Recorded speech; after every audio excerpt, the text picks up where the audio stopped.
Imatinib. Imatinib is a type of targeted cancer therapy known as a tyrosine kinase inhibitor.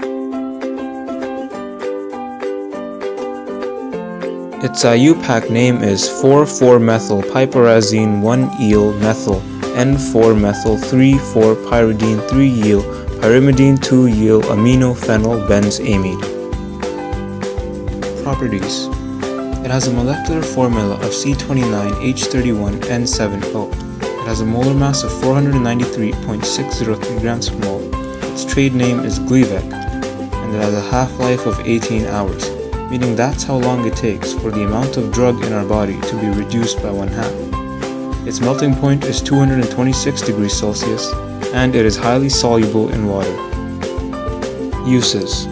Imatinib is used to treat chronic myelogenous leukemia, gastrointestinal stromal tumors, and a number of other malignancies.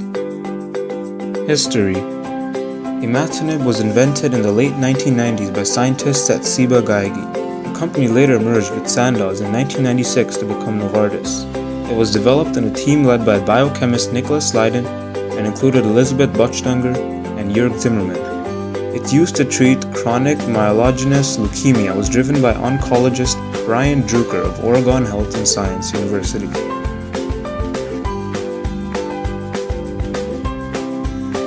How it works. In order to survive, cells need a sequence of protein signals which direct their activities. Some of the proteins on the sequence use a phosphate group as an on switch. This phosphate group is added by an enzyme known as a tyrosine kinase enzyme, which is a tightly regulated family of enzymes.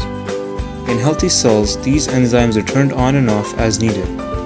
In chronic myelogenous leukemia cells, one tyrosine kinase enzyme, called BCR-ABL, is stuck on the on position and keeps adding phosphate groups. Imatinib blocks this BCR-ABL enzyme and stops it from adding phosphate groups.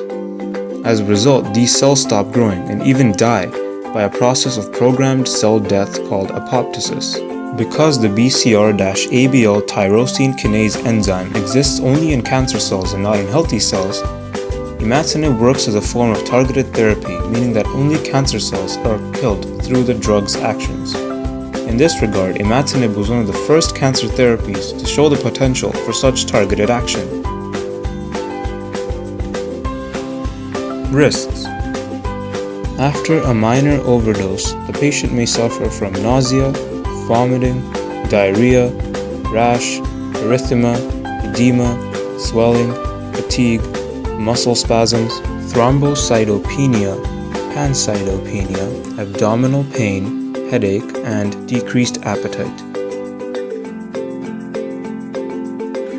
After a moderate overdose, the patient may suffer from weakness, myalgia, increased creatine phosphokinase, increased bilirubin, and gastrointestinal pain. After a single severe overdose, the patient may suffer from nausea, vomiting, abdominal pain, pyrexia, facial swelling, neutrophil count decrease, and an increase in transaminase. Fun fact. United States Food and Drug Administration approved Imatinib as the first-line treatment for leukemia caused by Philadelphia chromosome-positive chronic myelogenous leukemia in both adults and children. Which is better, Imatinib or idarubicin? You decide.